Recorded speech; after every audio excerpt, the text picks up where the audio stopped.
Momentum behind anti-racist movements such as Black Lives Matter may have increased in the wake of George Floyd's death. But psychologist and former basketball star John Amaechi says despite some progress, racism will remain rampant throughout his lifetime. Last month, the NBA legend made a short video for children explaining what is meant by white privilege. Well, the clip went viral, and while it received praise for its empathy and clarity, there was also some criticisms.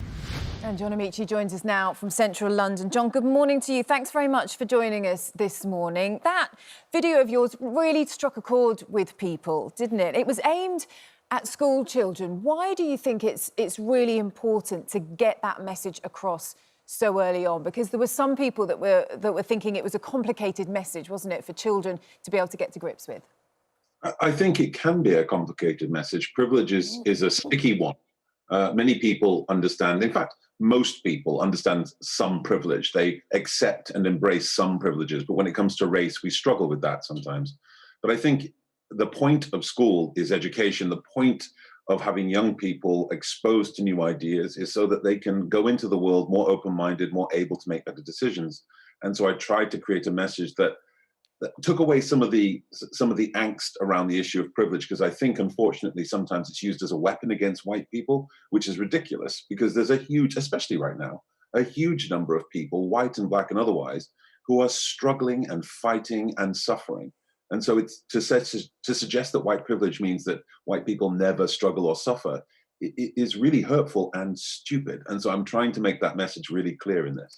It is very clear, and I think it is very helpful. I think for a lot of white youngsters, there's a combination of some guilt and also a combination, as you say, of some resentment, that they think, well, hang on, my life is not privileged in the way that we think of privilege so often, wealth and opportunity sort of dropping in your lap and connections and all of that. I think I haven't got that, you know, I'm struggling, I've had to strive.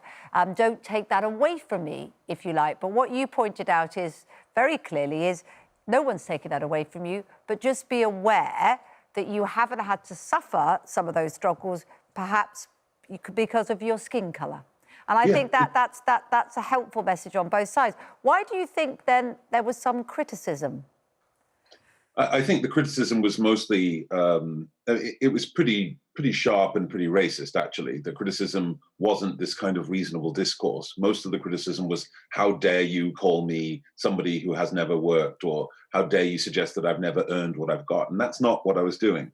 I was very, very clear that just because you have white privilege, it doesn't mean you haven't worked hard, that you haven't been ambitious, that you haven't been driven, that you haven't really studied, or any of those other things. All of those things are true. It doesn't mean that you haven't suffered.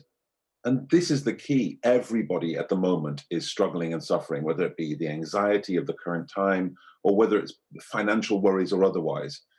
White privilege doesn't make any of that go away. It's simply an additional thing on top. If you happen to also be black and struggling financially and otherwise, that when you walk out of the door, you will be treated differently because of the way you look. John, how much of an opportunity do you think we've got at the moment? Obviously, we've seen the worldwide protests in the wake of the killing of George Floyd, the Black Lives Matter movement. It seems to have struck a chord with a lot more people, resonating at the moment in a time when it hasn't done for years. How much optimism do you have that this time round we will see real change? Because we've had opportunities before, haven't we, where people have said things have got to change, and then that seems to die away, and the change that's being called for, the change that needs to happen, doesn't happen. Yeah, that's exactly right.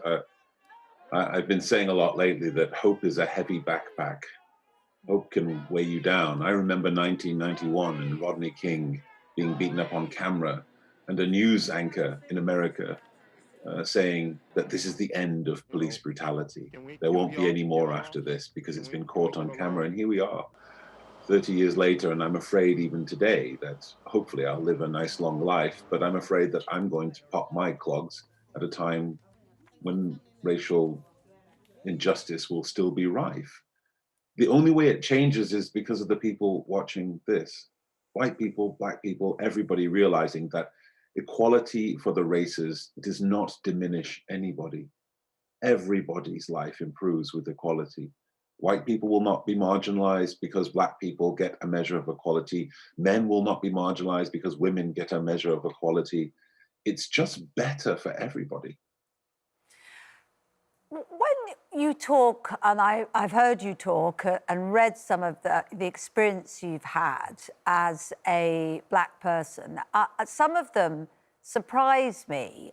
You say that, I mean, it's not that we don't believe this exists, but you say that you, as established and as popular and successful you are, you've had people drop their coffees and run away from you because they're scared. What was the circumstances of that? That was just around the corner. I live in Covent Garden. And again, this is the thing that I think is really important to say. I'm super privileged in many, many, many ways. Education, I've done well in my life. So this is black. Being black doesn't unfortunately, being rich doesn't stop those challenges of being black. It was just around the corner from my house. I rounded the corner. It was dark. And I am big. I mean, people can't tell because I'm in a tiny box, but I'm 6'9" and 6'9", right. 23 stone. I'm big, but I rounded the corner and a gentleman and his partner, I think, saw me and just dropped coffee and bolted.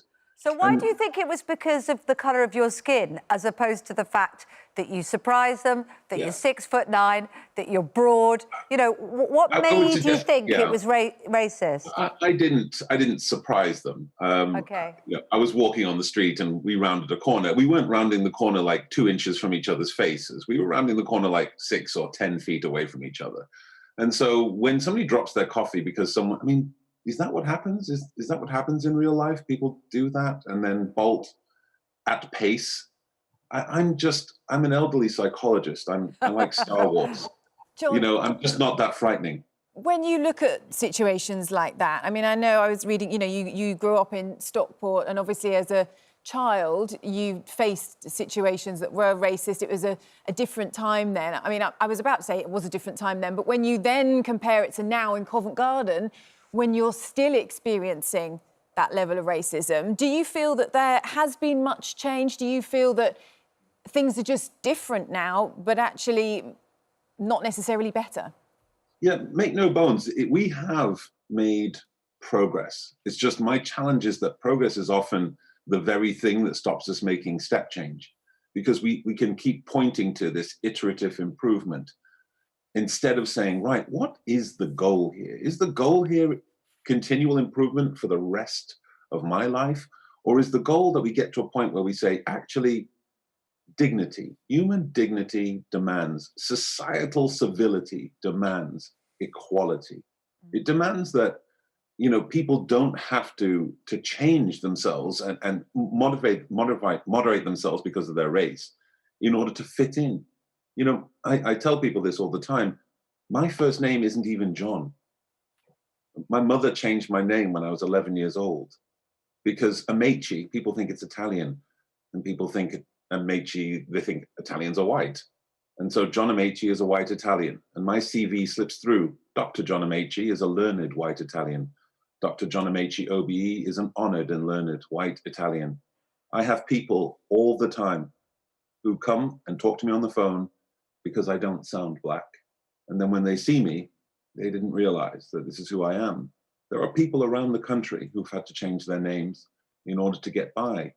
What I'm suggesting is racism has become more sophisticated, but it still needs to be eradicated. Each of us needs to decide, maybe equality is the bar and anything else until then is not good enough. Well, you speak very powerfully. What is your real name? Uzoma-Ekwe.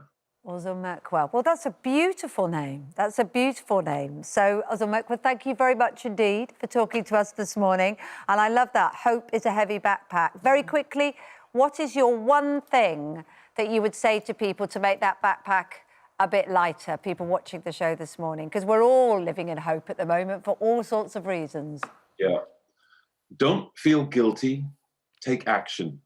There'll be an opportunity today for everybody watching this to intervene some way. You'll see something. A man do something to a woman do something to a man, a black person to a white to a black.